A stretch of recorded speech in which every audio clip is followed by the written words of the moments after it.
Ini kan sebenarnya perang narasi antara yang lebih mengedepankan hope dibandingkan sama fear mongering narratives lah gitu ya, fear based narratives yang lebih kuat sekarang gitu.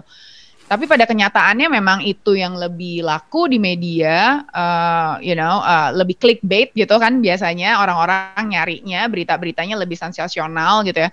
Nah ini sebenarnya dengan perubahan yang seperti ini, komentar Prof gimana ya? Karena media online media kita juga udah nggak ada, if I can say, sense of journalism zaman dulu yang integritasnya tuh tinggi itu udah seperti nggak ada lagi gitu loh. Itu gimana tuh Prof?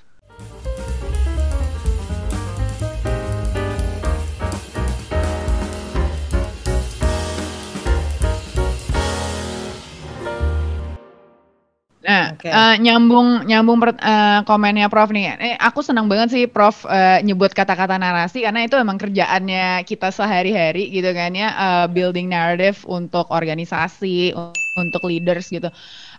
Kalau Prof lihat siapa sih ya mungkin di Indonesia lah ya contohnya yang mungkin adakah instansi atau leaders yang udah oke dalam narrative building mereka atau membangun narasi mereka sehingga itu bisa dijadikan contoh mungkin atau role model? Ada, tapi saya nggak bisa sebut karena itu kan perang semak-semak lawan semak-semak. Karena perangnya perang gerilya. Kalau saya ceritain nanti mereka publik langsung tahu. Oh begitu caranya begitu ya. Tapi saya pernah ngajarin. Saya cuma ngajarin aja dan berhasil mereka menggunakan itu gitu ya. Tiba-tiba bencana yang tadinya diduga oleh para top leadernya akan terjadi, nggak terjadi tuh, melempem semuanya begitu karena operasi ini udah berjalan begitu. Lawannya dibikin grogi. Biasanya kan mereka punya keahlian membuat company atau institusi jadi grogi gitu. Nah ini sekarang dibalik. Sebelum mereka sudah dibikin grogi dulu oleh publik begitu. Publik begitu yang melakukan perlawanan pada mereka. Jadi ini bagaimana kita menggerakkan publik supaya publik tidak berpihak kepada mereka sehingga mereka kemudian gede kepala merasa dirinya bisa didukung oleh publik dengan menggunakan self-centered people, orang-orang yang selalu merasa benar, yang egonya tinggi, yang selalu menjadi narasumber media mainstream begitu ya.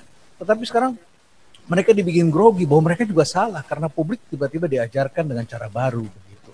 Jadi itu seperti itu. Nah, kalau di luar negeri saya bisa kasih contoh begini. Ini hubungannya dengan Indonesia. Minyak sawit Indonesia tahu kan? Di-ban oleh Uni Eropa, gitu ya. Di-ban oleh Uni Eropa, Italia sempat membawa ke FAO, mau disidang kita, dan kemudian beberapa negara bikin riset yang menyatakan bahwa minyak sawit itu berbahaya bagi kesehatan. Ya.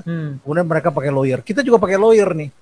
Tapi ketika kita hampir menang, tiba-tiba BBC, nah ini yang jago BBC nih, ya. Siapa itu? Sir David Attenborough ya? Yang biasa ada environmentalist ya. Dia kan sangat didengar tuh narasinya dia. Kalau kita nonton filmnya tentang alam semesta, tentang flora fauna, kita bisa terenyuh dan nggak tidur tuh melihat bagaimana hewan-hewan itu dia ini kan narasinya bagus sekali. Terus satu ketika dia bikin video, bikin film, dan itu menurut saya membuat kita lemah. Apa itu? Tentang orang utan. Ya. Waktu itu ada berita seekor orang utan mati ditembak. Jadi ada ibu dan anaknya. Anaknya mati ditembak. Ya. Nama anaknya siapa ya? Saya sempat ingat dulu namanya. Nama anaknya siapa? Terus ibunya tuh selamat gitu. Tapi dengan senapan angin peluru-pelurunya tuh ada banyak sekali tubuhnya dipindai di sebuah rumah sakit di Sibolga. Hasil ronsennya dimuat di New York Times. Terus Attenborough itu membuat sebuah video tentang orang utan yang sedang ada di pohon di Kalimantan, kemudian di bulldozer, kemudian tumbang, jatuh, dan dikepung oleh banyak orang. Di bawahnya ada bulldozer dan orang utan itu jatuh pingsan begitu seperti itu. Nah, cerita itu menggugah dunia. Bukan hanya orang di Eropa, tapi juga anak-anak muda kita yang tiba-tiba marah karena terjadi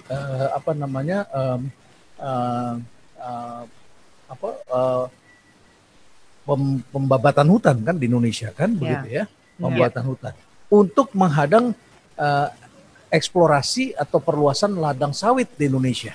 Nah, jadi dihadangnya tuh dengan begitu gitu. Nah, itu kan perang narasi sebetulnya. Ya. Betul. Tapi menurut Ini Prof mungkin sendiri dengan adanya narasi seperti itu harusnya tuh jadi kayak reminder juga nggak sih buat Indonesia untuk satu, hey mungkin emang kebijakan kita memang ada yang salah. Kedua, ya you have to be a good storyteller gitu loh untuk bisa ngasih narasinya gitu, narasi versi kita. Betul sekali, dua-duanya benar sekali. Itu yang harus kita pegang. Jadi jangan melihat salah satu aja. Jangan melihat bahwa wah kalau gitu kita lawan mereka harus dengan narasinya, itu betul. Tapi di lain pihak kita juga memperbaiki diri kita sebaik mungkin supaya ketika ada serangan itu kita bisa atasi. Untung Indonesia angka deforestasinya, pencegahan deforestasi itu termasuk yang bagus di dunia sehingga kemudian bisa kita tahan begitu ya. Tapi masalahnya adalah story kita tidak baik. Ya. Pernah salah satu kementerian itu atau asosiasinya kemudian campaign dengan temanya narasinya adalah sawit itu baik, agar hashtagnya itu sawit. It doesn't work. It doesn't work begitu. Kira-kira begitu. Ya, memang itu sebuah skill yang masih sulit untuk ditemukan kali ya, Prof ya saat ini karena di industri saya sendiri saya melihat sehari-harinya tuh jarang sebenarnya storyteller kita yang baik gitu atau yang bagus-bagus.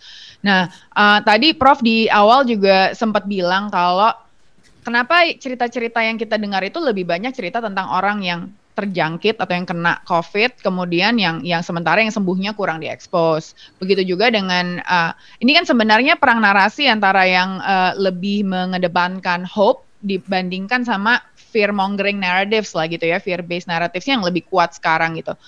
Tapi pada kenyataannya memang itu yang lebih laku di media, lebih clickbait gitu kan biasanya orang-orang nyarinya berita-beritanya lebih sensasional gitu ya. Nah ini sebenarnya dengan perubahan yang seperti ini, komentar Prof gimana ya? Karena media online media kita juga udah nggak ada, if I can say, sense of journalism zaman dulu yang integritasnya tuh tinggi itu udah seperti nggak ada lagi gitu. Itu gimana tuh Prof? Di masa lalu setiap media itu ada proses berjenjang yang butuh waktu dan dijalankan, yaitu adalah proses editing. Jadi setiap kali kita mau ngambil berita itu ada tornya dulu, ada arahannya, ada rapat redaksi, disetujui apa tidak. Terus kemudian setelah itu naskah setelah masuk diperiksa, terus kemudian ada yang melakukan editing, menambahkan, melakukan pengecekan dan sebagainya. Itu satu. Hari ini media-media seperti itu melakukan transformasi sehingga yang penting berita itu cepat turun. Sehingga media besar banyak sekali terpikat dengan clickbait dan bahkan mengambil berita bukan dari kejadian yang sebenarnya tetapi dari media lain yang lebih dulu. Sehingga ketika satu media melakukan clickbait dan salah, maka 27 media lain di belakangnya itu ikut salah begitu ya. 27, bukan 1 2 dan itu gede-gede begitu ya. Nah, tapi kan masalahnya the damage has been done gitu kan. Dia koreksi, tetapi the damage has been done, the opinion already been constructed gitu kan ya, terjadi. Jadi ya mereka minta maaf, tetapi the damage nggak bisa diperbaiki. Sama juga kita jorokin orang dari lantai 27, dia jatuh ke bawah, mati, terus kita bilang kita minta maaf ya, udah mati dia begitu di situ, kan nggak bisa kita atasi. So jadi dengan segala hormat. Media-media besar ini sekarang sedang bertarung karena kesulitan juga kan dalam mendapatkan energinya itu sulit juga. Jadi mereka juga mengurangi biaya, editingnya dipotong dan lain sebagainya. Itu problem besar. Ya. Yang kedua, citizen jurnalis saat ini, ya, itu lahir dengan prinsip adalah memotret, menyebarkan. Sedangkan pola komunikasi, ya, itu namanya participation. Ya. Participation itu adalah sharing, shaping, funding, and co-production. Ya. Jadi diproduksi rame-rame. Kalau kita suka, kita sharing. Kita share dulu kan? Share. Setelah kita share, kita apain? Di shaping. Ada aja orang yang potong. Ini kalimat-kalimat begini. Demi kepentingan orang, ada bagian dipotong. Videonya orang-orang yang lucu, ya. cak lontong, mandra, itu bisa dipotong. Bagian yang lucunya diambil, bagian tertentu dipotong, disambung dengan yang lain. Sharing, shaping, kemudian akhirnya kalau dia suka dia bisa funding. Di funding dia ikut co-production dan seterusnya. Nah, pola baru ini banyak tidak dikenali dan banyak orang yang tidak belajar dan menggunakan analytics. Kalau saya ketemu dengan sejumlah orang, itu ada yang sudah bisa menelusuri siapa yang melakukan, pusat peperangannya ada di mana, temanya apa. Misal di Papua kemarin, itu jelas sekali siapa yang menggerakkan, dari mana, mesin penggeraknya, bisa dilacak IP address-nya. Jadi kita melihat ternyata Papua itu pusat penyebarannya ada di Amsterdam, di London, ya, dan 1-2 negara kepulauan Pasifik yang menyebarkan itu. Seperti itu peperangannya. Nah, sementara kita melakukan penyebaran informasi, perangnya itu bagian lokal gitu. Padahal ini ada internasionalnya yang ikut bermain begitu. Ya. Oke, kita balik ke entrepreneurship. Ini ada pertanyaan dari Anggita Leviastuti. Anggita langsung ke pertanyaannya ya, silakan. Iya, selamat siang Pak Renal. Selamat siang, Anggita. Ya, Pak, saya mau tanya kan belakangan ini banyak muncul socio-entrepreneur ya Pak ya. Ya. Nah, itu menurut Bapak apakah itu menjadi arah baru bagi bisnis dan bagaimana sih mereka bisa berkontribusi untuk ekonomi Indonesia? Terima kasih Pak. Ya, socio-entrepreneur berkembang setelah Muhammad Yunus dinobatkan sebagai penerima hadiah Nobel. Ya. Dari bukunya yang berjudul The Bank for the Poor.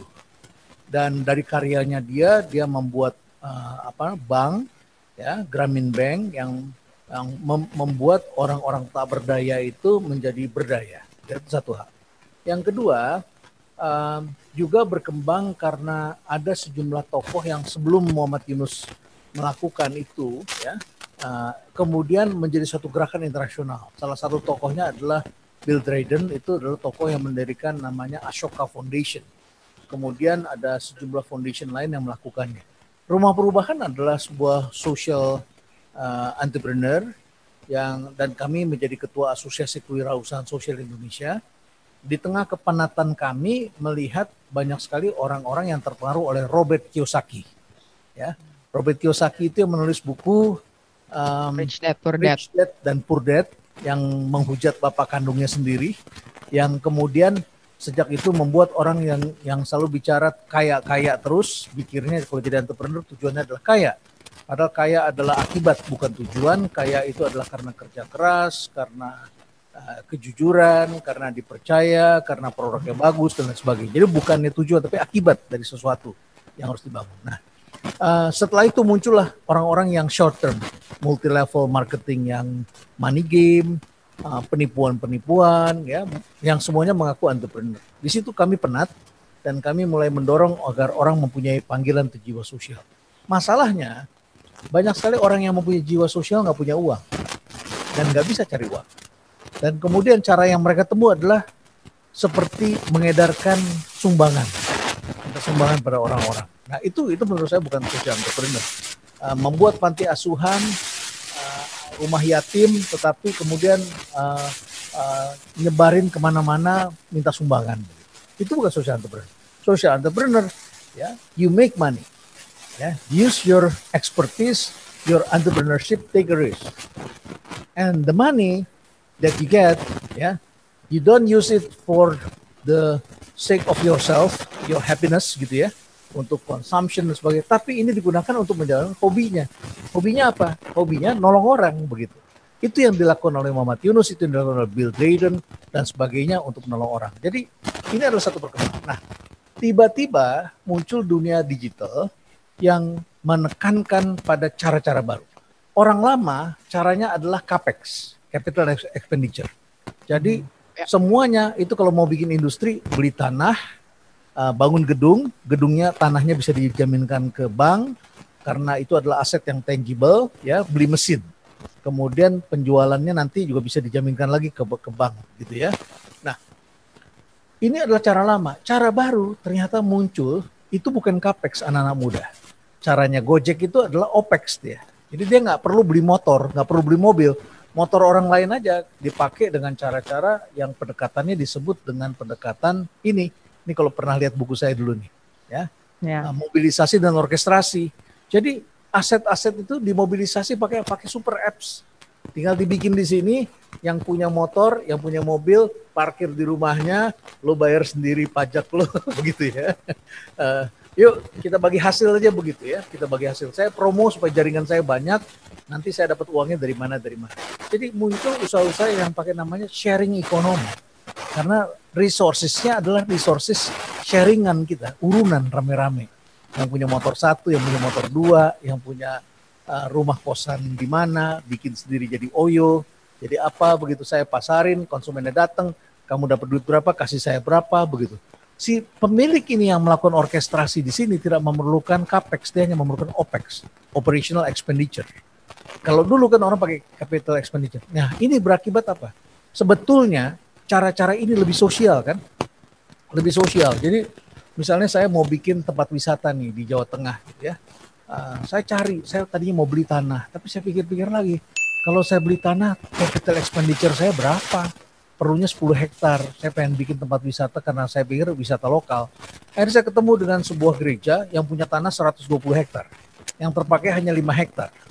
Terus dia bilang, nganggur itu tanahnya. Saya bilang, gue pakai 30 tahun mau nggak? Gue bikinin sesuatu kegiatan, duitnya kita bagi 2.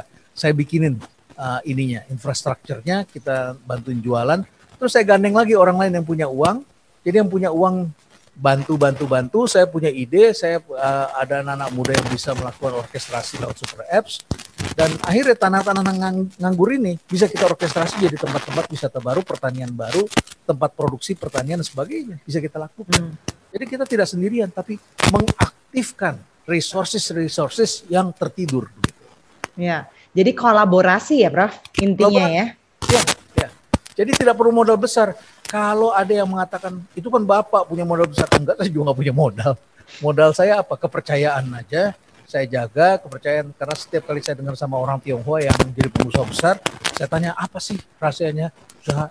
Mereka selalu ngomongnya sama, yaitu kepercayaan. Jadi saya pikir, wow, ini dasarnya di situ, itu modal itu kepercayaan itu. Yeah, and ideas are also expensive. Ya, tambah skill lah. Kalau kita nggak punya skill, hire orang yang punya skill, kita honornya kita dapat dari pendapatan, kita bisa bayar.